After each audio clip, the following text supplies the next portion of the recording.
Hi everyone, welcome to the third in our series of lectures for EDUC2065, Professionalism, Leadership and Management in Early Childhood. Welcome to week 3. The content we're going to cover in today's lecture is centred around bullying and schools' approach to be able to handle bullying. So we're going to kick off the lecture with a few slides sharing some research around the prevalence of bullying in schools. We're also going to be spending a little bit of time unpacking some really clear definitions about what bullying is and what bullying isn't, and we will engage with that content in this week's tutorials as well. We're going to do a very close look at how schools can respond to instances of bullying, and specifically what teachers can do. How do we empower teachers and early childhood educators to be able to handle and manage and prevent bullying in their environments?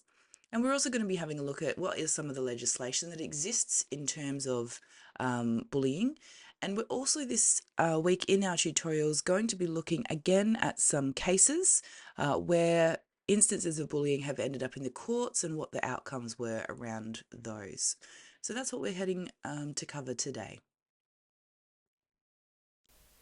So to glance at some research briefly in the next couple of slides around what is the current status of bullying in Australia, a recent survey of 20,000 8 to 14-year-olds, so 8-year-olds obviously being those that are just having left early childhood education, 1 in 4 reported being bullied, so a quarter of those children out of that 20,000.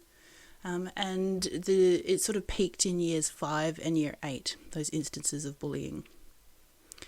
From ages 6 to 12, 64% of girls reported being cyberbullied. 64% is a statistically very significant number, and 6 years old for cyberbullying is of concern, considering all the complexities of technology use and things like that. So bullying is complex, and bullying is a major issue for schools. It is also of significant concern of parents and the wider community. So it's important that as pre-service teachers, we sort of understand the reality of the experience of bullying for very young students. One of the key strategies that schools will often explain to students in their programs around supporting children's wellbeing and their safety is to report instances of bullying to the teacher. And so this research table on this page just sort of widens our lens a little bit from just looking at Australia and having a look at when children did report instances of bullying and they did try and get a teacher's help, what was the outcome from doing that, from that report. So it's a little bit difficult to draw direct comparisons because if we have a look at the sample sizes, so for example the Rigby survey was over 30,000 students and included very young to the age of being an adult, 6 to 18, whereas the Rigby and Barnes survey is a much smaller sample size and only looks at secondary education, so direct comparison is difficult. But one of the things that this table does show us is that more often than not, with the exception of the US one at the bottom there, if students sought a teacher's help, there was a significant reduction in those instances of bullying. So it is such an important part of how we educate children around what do they do when it occurs, what are their actions, what are their strategies. And so as teachers, we need to know what are our obligations around dealing with bullying, but also how do we enact a whole lot of prevention strategies where possible. It's a good one to just take a screenshot of if you have that capability, just to maybe unpack a little bit what you think could be going on in each of these different surveys from an international perspective. So if we turn our attention now to what research is telling us about bullying in early childhood, the research is a little less prevalent than it is for the older children, but it does suggest that the rates of bullying in kindergarten are similar to those rates found in early primary. The research also shows that social or relational forms of bullying are part of kindergarten children's repertoire of aggressive acts. Often Aggression can sometimes be overt, so it's the stuff we might see, the hitting, the kicking, sometimes biting in early childhood education. These are overt aggressive behaviours, and if they are persistent and ongoing and targeted, then they can obviously be bullying. The relational aggression is the types of behaviours that we might see children saying things like, "You're not my friend anymore," and lots of those exclusive behaviours, deliberately not playing with people. And again, if it's targeted and ongoing, then again it is bullying. And so some of those behaviours definitely do occur in early childhood. And so as early childhood educators, we again have to be upskilling ourselves to be able to handle those instances and direct that sort of antisocial type behaviour into a more pro-social types of behaviours, and give kids toolkits to be able to do those and make that jump. Having a shared definition of what bullying is really important for educators across Australia. We're at a point now where you've probably got a pretty clear idea of what are some of the elements or factors that go into a definition of bullying. So you've got an opportunity now just to hit pause and maybe jot down a few notes. What's your current understanding of how bullying is defined? And then shortly we'll come back and you can check your answer.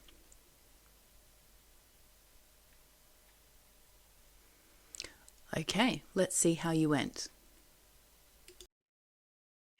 In this week's tutorial, I'm going to be sharing with you a short animated video that assists us in defining what constitutes bullying from an Australian standpoint.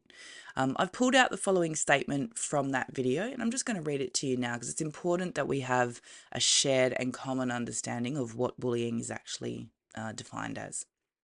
So bullying is an ongoing and deliberate misuse of power in relationships through repeated verbal, physical, or social behaviour that intends to cause physical, social, and or psychological harm. It can involve an individual or a group misusing their power or perceived power over one or more persons who feel unable to stop it from happening. Bullying can happen in person or online via various digital platforms and devices, and it can be obvious, overt, or hidden, covert. Bullying behaviour is repeated or has the potential to be repeated over time, so for example, through the sharing of digital records. Bullying of any form or for any reason can have immediate, medium and long-term effects on those involved, including on bystanders. Single incidents and conflict or fights between equals, whether in person or online, are not defined as bullying. As you begin to work in schools and in early education settings, it's really important that you've got a clear sense of what bullying is and again, what it isn't. That misuse of power in relationships that is repeated and targeted and intended to cause harm is bullying. And educators are often presented with situations where students might have experienced an incident that's caused harm, and then we are immediately tasked with being able to manage that incident appropriately. We have to understand that even just the word bullying can be very emotionally triggering for people and elicit a stress response. And sometimes that stress response is from ourselves and our own experience of bullying. It can be through students and sometimes even through parents and families when that word is used. So we need to be mindful of that impact. So one example I can think of, if children are lining up together and somebody deliberately steps on somebody else's foot, and then the student reports it to the teacher or their parent as saying, "I was bullied, this person stomped on my foot." If it's a one-off, we need to be able to recognise that a single instance isn't classified as bullying, but it still requires adult intervention and management. So we still handle those individual unpleasant instances. Little kids particularly can require lots of support with their language and their vocabulary around an unpleasant social interaction. And sometimes they need to have it really clearly explained and have lots of role modelling for skills and strategies to help them identify and call out interactions that they don't like. There are multiple programs that schools employ to educate students on their personal rights and responsibilities about assertive behaviours and how to handle individual instances of, mean on purpose behaviour, and particularly those instances that are one-offs and therefore do not meet the definition of bullying. On the other hand, though, if we observe or if we have reported to us those repeated instances of harmful actions towards a student and we see them occurring, we need to be calling it what it is. It's bullying. And we need to not be shy about, calling out those behaviours and handling those. We then will need to work within our school policies and enact strategies to stop those harmful behaviours. Feel free to head to that link if you want to have a preview of the Australian National Definition of Bullying before our tutorial. You'll be able to click that link live on the lecture PDF. The Ministerial Council for Education, Early Childhood Development and Youth Affairs identified the main three elements of bullying as repeated negative actions towards a specific person or group that are intended to distress, that the distress or harm or fear on the part of that person is targeted, and that there's an imbalance of power in favour of the person or persons who are taking the aggressive actions. As we define bullying, as you can see in that first dot point there, it's important that we remember that even the word bullying can bring up a lot of meaning for people. Verbal bullying, which includes name calling or insulting someone about physical characteristics such as their weight or height or some other attributes, including their race, sexuality, culture, or religion, are included in the definition of bullying. Physical bullying can include hitting or otherwise hurting someone, shoving or intimidating another person, or damaging or stealing their belongings. Social bullying, consistently excluding another person or sharing information or images that will have a harmful effect on the other person, are also included in the social bullying definition. And cyberbullying refers to bullying through information and communication technologies. It is essential that we understand that bullying of any form or for any reason can have and does have long-term effects on those involved, including those who are bystanders. When we unpack some cases this week in the tutorial, we will learn about some of those long-term effects and the impact that bullying has had on some plaintiffs' lives, and we'll see how the courts ended up ruling as a result of these instances. So how do we know when something is not bullying? If it's a single episode of social rejection, an instance of nastiness, an act of aggression that seems to come out of nowhere, a bit random, or if it's a conflict or a fight between equals, then it's not defined as bullying. That's not to say that these types of actions don't cause distress. They do. And it's not to say that teachers don't need to intervene and handle when these types of one-off instances occur. But they're not actually examples of bullying unless somebody is deliberately and repeatedly doing them. Then, of course, they can, escalate into what's the bullying definition. So when we are discussing these instances with admin or with other staff or with the parents, it's important just to make that distinction. People who bully others are often motivated by the status and social power that they can achieve through their bullying. Some people may bully others to compensate for what's happening to them in their own lives and their own feelings of powerlessness. Bullying behaviours can also be copied by others, and investigating how students view the situation and why they think the bullying is happening is central to appropriate school responses. Bullying is highly dynamic. Students' roles can change in different contexts. Individuals can occupy various roles in the bullying, including the individual who's being bullied, those who are bullying others, and the bystanders who may be assistants in the bullying, reinforcers, outsiders, or defenders. One individual can play one role in one context and then take on a different role in another. And sometimes witnesses are bystanders and quite sort of passively watching bullying happen, and occasionally bystanders can be what we like to refer to as upstanders, so people who are actually standing up for what's happening in that case, whether it's reporting or intervening. So in early childhood, for the victims of bullying behaviours, There can be a lot of different ways that those can manifest. Some of those are psychosomatic symptoms. So for kindergarten children who may be being harassed by their peers, they have been reported by parents and teachers to appear to be stressed. They might show these psychosomatic symptoms through saying, I have a headache or my tummy hurts.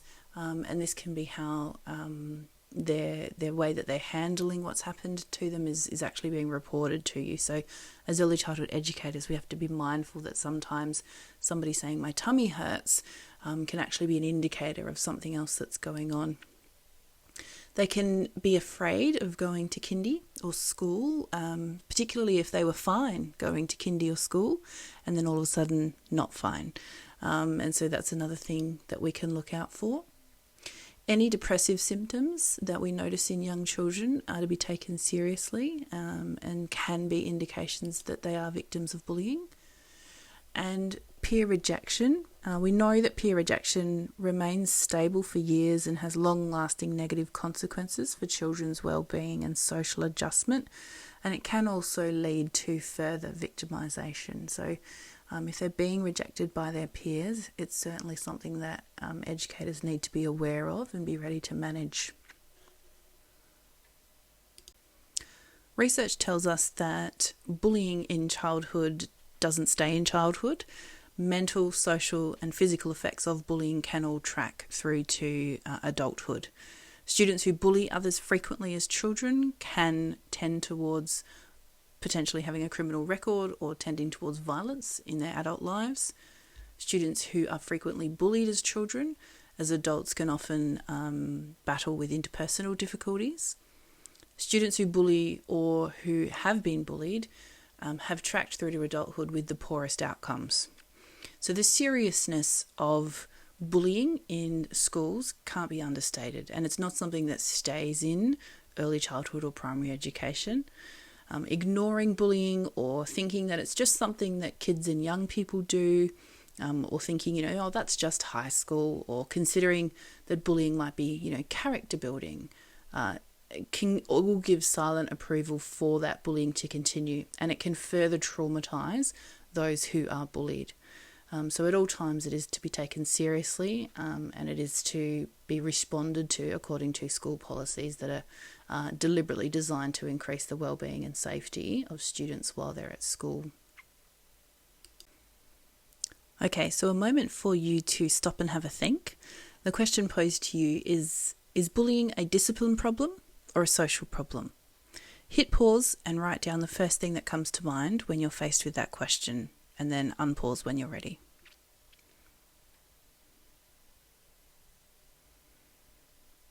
Okay, welcome back. I'm hoping that you had a little bit of a foot in one camp of discipline and a little bit of a foot in the other camp, social, because bullying is both. So consequently, even if we see that many children in the peer group are upset about bullying, research findings are very consistent with observations from teachers that show that victims and their peers cannot bring the situation to an end, and that bullies just don't stop by themselves. It requires intervention. All findings indicate that the situation is highly reinforcing for the bullies and that they themselves, like the victims, are confined in their role. And this means that adults have to become directly involved to stop this harmful situation. Bullying, harassment, discrimination and violence are all interpersonal behaviours that can create or contribute to negative social situations and school environments. So it is very much interspersed between a discipline and social approach to managing, reducing and preventing instances of bullying within the schools. So in order for schools to actually respond to the bullying that does exist, we need to understand that for the most part we are dealing with relationships between student to student or students to student. But of course, when we are managing and responding to bullying, the teacher-student relationship also comes into play. If we have to report to parents about bullying, then there's a parent-teacher relationship, staff relationships as well, as we enlist perhaps a school psychologist or admin in instances of bullying. And of course, families can be complex. So as we are interacting with children's parents, there can be complicated parent-to-parent relationships. So the skill set that we need to have as educators in about how we regulate our emotions and our relationships and how we bring our professionalism to the way that we handle bullying is going to be unpacked in the next few slides. So as teachers, what do we need to do to respond to bullying when we see it present in the school? We need to learn to differentiate between bullying and those more typical interpersonal conflicts that occur between young children. If we can learn to recognise early what it is and what it isn't, because sometimes those instances can be quite ambiguous, those signs of bullying. We need to try and get in there early, so don't let things go for too long without investigating them. Understand that early interventions are necessary to stop bullying, and that it is necessary to talk with the whole class and to discuss acceptable and unacceptable behaviours. Lots of early childhood educators do this really well through role plays, and there's lots of social and emotional learning programs that can assist, health lessons, using puppets to role model different emotions, giving children words to describe their feelings and to unpack why people make the choices they're making when they're feeling certain ways, and what our other options are, and how we can express our frustrations in a way that is still healthy. We also need to, as teachers, be prepared to involve parents and not be reluctant to involve parents. And we need to make them aware of their role as educators and models for their children, and the need to communicate the same attitudes as teachers do. And often what this can be is, a seesaw message or an email saying, this is what's happened, this is how we handled it, please speak to them at home. And if you'd like to come and talk to us about it, if you can reinforce what we have discussed with them at home, we would appreciate it. Teachers also need to be on the lookout for any symptoms that arise that can indicate children are victims of bullying. Sometimes that can manifest in them saying they don't want to go to school, I don't want to go to kindy. They can present as just very sad for apparently no reason. It can be excessive tiredness. We need to listen to children when they report on what we might perceive as trivial daily hassles, but that those hassles seem to generally upset them. So what might be trivial for us might be big for them, and it can be one of many hassles. So we have to keep an ear out, they might tell us 5 things, but one of those 5 things was of significant concern. So we have to be mindful not to tune children out or to hurry them along sometimes. We also need to talk with the children, what are good things that are happening in our class group and what are bad things that are happening in our class group. Sometimes this can be framed as our class is a family, and we need to be thinking about how do we support all the members of our family. And these are behaviours that don't support it, and these are things that we need to tell the teacher about. So, having those really clear sort of what to do when instances for children and role playing some of that can be really important for teachers to conduct if they notice that there are instances of bullying happening with the children in their class. Talking about how unfair bullying is, and giving children very clear alternative pathways. So acknowledging that it is occurring, so not ignoring that it is occurring, and vocabulary, so giving children things to say, the classic one being stop, I don't like it, which we'll talk about a little bit later, and how unfair it is.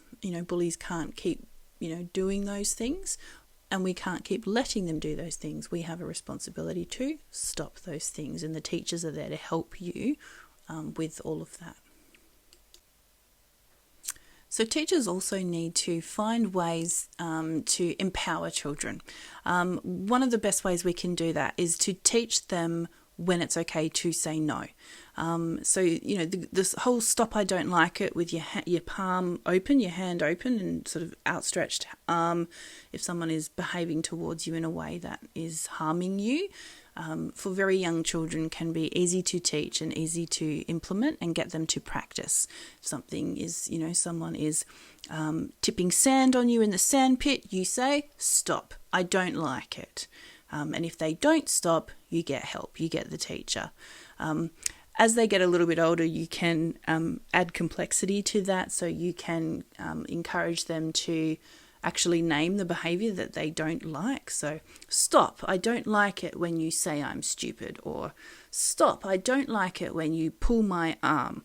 And so in that way they can start to verbalise what's happening to them. But sometimes, for whatever reason, the simpler it is, the better it is to implement in the most simplest way possible. So a good old stop, I don't like it can be really powerful. Teachers need to use teaching strategies and games that can enhance the integration of all children. So if we notice that perhaps some exclusion behaviours are going on and that people are being left out regularly, then teachers need to think quite strategically about how do we design activities that include and involve everybody. We need to give children who might feel insecure in certain situations with their peers some social training. Some of this can be in the forms of those little, side conversations, little bit of almost counselling for children to assist them in giving them strategies or encouraging them to participate when they might be a little bit reticent to rejoin playing with their peers or certain peers, and assuring them that you are there and that you are monitoring or watching and there to help, and sometimes some parallel play before some integrative play can be useful in that situation.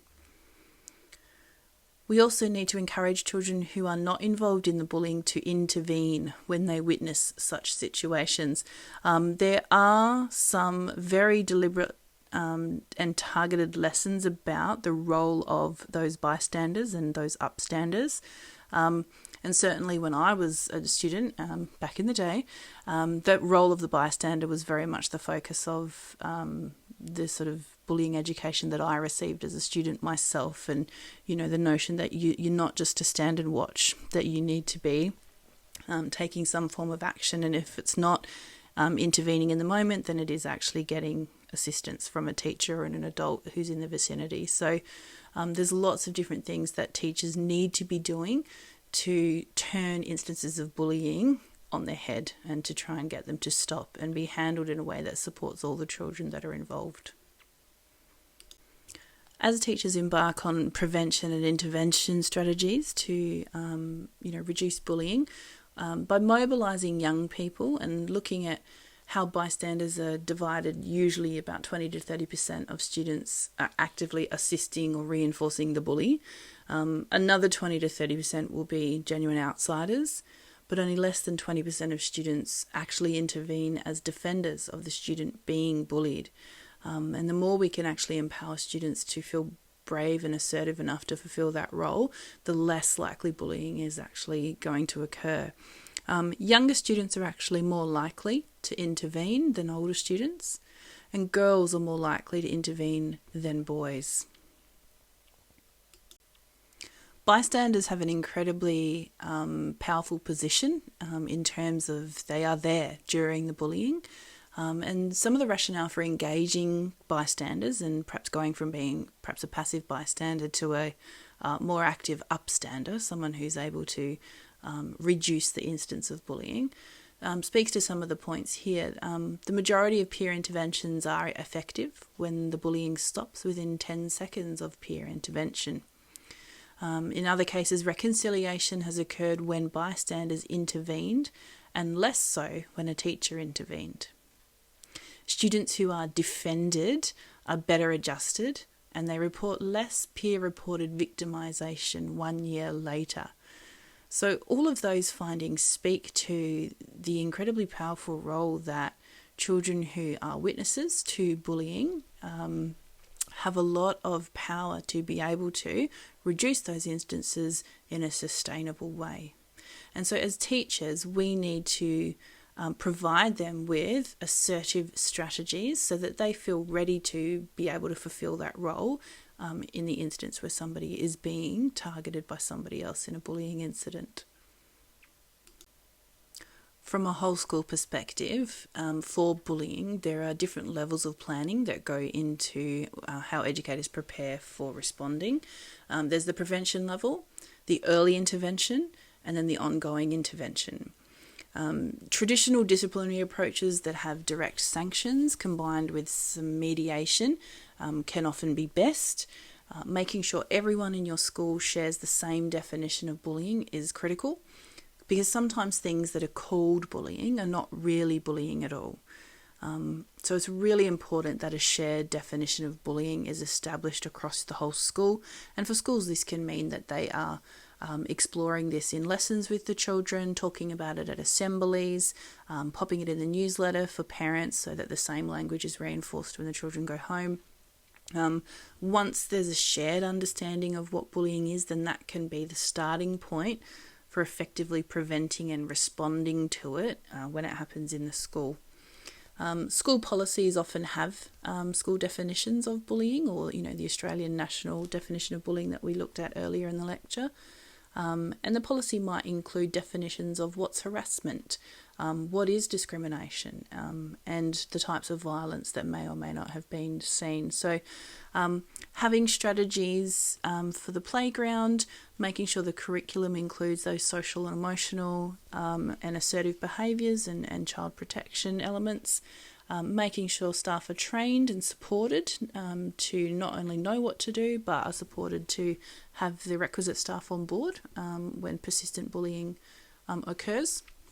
A robust pastoral care system when something does happen. How are we recording what happens? How are we recording our responses? And how are we communicating what's happened to those relevant parties? Sometimes specialised small groups or committees or designated play areas, yard duties, it can be very involved. And all of that comes together as a whole school approach to make it an effective response to incidences of bullying. Sometimes, in my experience, there have been situations where we've had to put on an extra staff member just to, shadow certain children to ensure that there was an additional set of hands. So there can be a lot of different ways that schools can put preventative measures in place and just be really clear about this is what it is and this is how we're going to handle it, and make sure there's no grey areas necessarily. So everybody knows what they need to do and what their responsibilities are. I mentioned earlier in the lecture that the word bullying and instances of bullying can be quite sort of triggering for people. It can cause a rise in emotional stress, even within ourselves as educators. So every staff member needs to be aware of their own experiences and their own values, because those things are going to impact on the way that we respond as professionals with children. And sometimes when we respond, what can be instinctive might not actually produce the best outcome. And it might be rooted in our own personal experience rather than an evidence-based approach to what the correct way to handle instances of bullying is. So we need to make sure that we are basing our responses on those evidence-based practices, knowledge of the unique circumstances, and that our responses are collaboratively developed with other staff, and that it's monitored and evaluated. And it is part of our duty of care to intervene and to effectively manage bullying when it presents in our classrooms. In the early 2000s, the National Safe Schools Framework was developed in response to reported concerns from parents in the wider community that there are expectations that Australian education authorities take every possible measure to ensure the physical and emotional safety of students. So it was of concern across Australia, and so in response, the National Safe Schools Framework was developed. So at that time in the early 2000s, new and emerging challenges for school communities such as cyber safety, cyberbullying, and community concerns about young people and weapons were starting to become more apparent. Schools had expressed their concerns about what's their area of responsibility, given that many bullying activities now followed students home through sometimes technological means, or they even began at home through the use of computers and mobile phones. So there was a bit of confusion there from a school perspective about whose area of responsibility that bullying was. And the School Saves framework was the only framework of its kind in the world at the time, and it needed to be reviewed to ensure that it remained current and relevant in today's context. It was reviewed in 2010, and then a revised edition was launched in 2011. Around about the same time that the National Safe Schools Framework was undergoing its review, the Australian Education Act also prompted a lot of changes in education in Australia. And so you can see there ACARA and AITSL and of course SCASA, which is the Western Australian School Curriculum Standards Authority, became empowered at that time through the Australian Education Act. There was a little bit of controversy at the time in the Australian political atmosphere that made it into the media about the Safe Schools framework. The controversy mainly centred around some conservative elements of our political spectrum not liking some of the views of one of the key writers of the Safe Schools framework, in particular around gender diversity and inclusion. So for that and other reasons, the National Safe Schools framework underwent a significant rebrand and review to what is now known as the Australian Student Wellbeing Framework. So the Student Wellbeing Framework is a streamlined version of what was the National Safe Schools Framework. The Student Wellbeing Hub is the online place where all of these resources live. A lot of those resources are actually deliberately targeted to pre-service teachers. So it's information for people before you step into a classroom and as the teacher. So if you haven't actually gone to the Student Wellbeing Hub, it's a good one to go and have a look at. It is also your reading for this week. So if you head into the readings folder on Blackboard, you'll find the Wellbeing Framework there. And it's a good one to get up to speed with moving ahead. And with that, thank you everyone for your time. This concludes weeks 1 to 3 of the lecture series and also with the tutorials in weeks 1 to 3. Those lectures and the tutorials combined are the basis of the content that you're going to need to know to feel really well equipped to be able to pass the first assessment, the test that we've got coming up. So if you need to review these at any time, obviously they're available to you to watch as many times as you need to. Take notes while you do that. Just remember that you can't bring those notes in to the actual assessment. In the next couple of slides, I've just got a couple more resources for you to do with certain resources and things that you may need to support you as you embark in your employment and come to do with children's wellbeing and how to deal with bullying. So I'll leave you with those and I'll see you at tutorial.